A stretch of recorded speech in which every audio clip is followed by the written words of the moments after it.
Okay, let's assemble our black three-tiered tray. Everything's been spray painted and dried. Everything has been dry brushed with white. I've allowed that to dry, and so now we'll assemble these three pieces. My candlesticks, the glue will be going top and bottom of the candlesticks.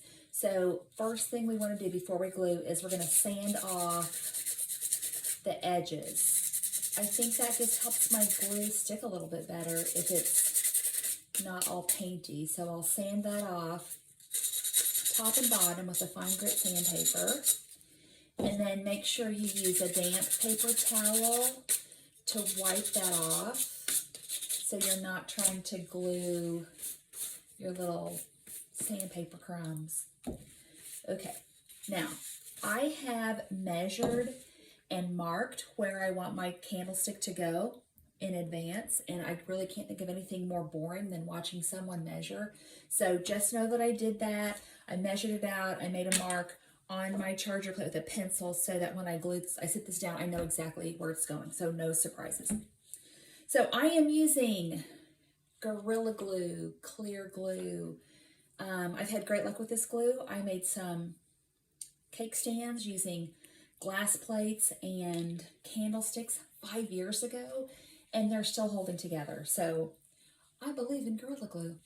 So here's my first one. I'm going to glue the large side down, and I'll just put a little bit of glue right around the edge, a little bit all the way around, like that. And then I'll find my marks, and I will sit that down right there like that. Okay, first one done. Very carefully, without wiggling that around. Little touches of glue on the top. And then our middle pan is the pie pan, the one that's diagonal, like sloped out on the side. That one's the next one. So then you want to very carefully, again, measuring, marking, plunk that down right on top. Don't push it down too hard because you don't want the glue to squish out. Check it, make sure it looks nice and even all the way around. Okay, our next candlestick, we're gonna go upside down. So you have the two narrow ends like facing each other in the middle and the wide ends on the outside for a couple of reasons. I think it just looks better, and that gives you a little bit more space in that middle tier rather than putting that wide end down and taking up a lot of your space to put your stuff in. So back to our Gorilla Glue, a little bit right on that top edge, like that. I've got it marked, so I'll just find my mark, sit that down, and again, like, look at it, eyeball it. Do they meet in the middle? Does it look right? Do you need to make a little adjustment? Now's the time to do it. The glue does not grab immediately. You've got a little bit of time to move it around if you need to. Okay, tier 2 in place. One more to go. Be careful. The glue does not grab right away. It will move around.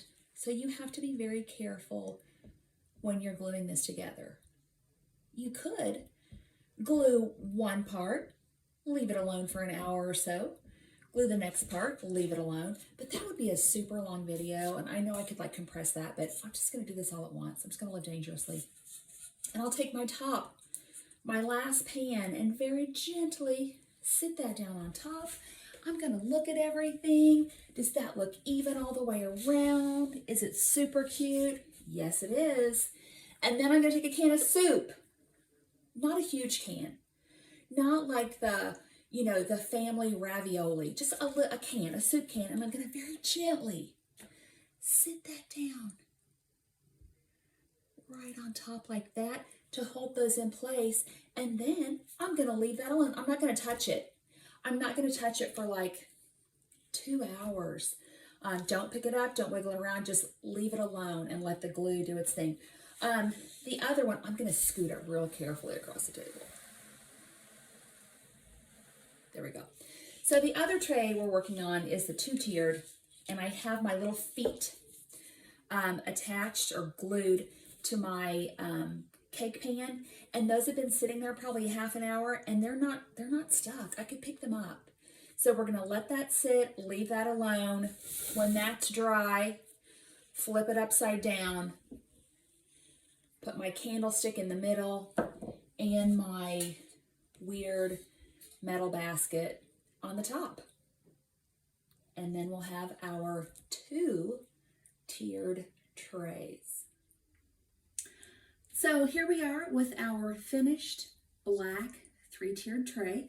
The glue is completely dry, so it's stuck well. There we go. Everything's stuck together. I will caution you though, I would always pick these up by the bottom tray, because even though it's stuck, it's not gonna, I don't think it'll fall apart.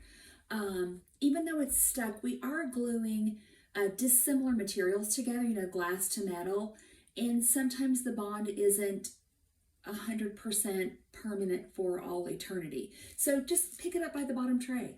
Okay, so there's our black and white one. You can run over to my Instagram later, and I'm going to have this one all decorated for Halloween. Here's the metal one that I made with the distressed wood, all done, 2 tiers. This would be great as a functional piece. You could put your fruit in there, you know, your bananas on top, your apples in the bottom maybe. But again, everything's stuck together. The little wood feet on the bottom, my little wooden candlestick in the middle.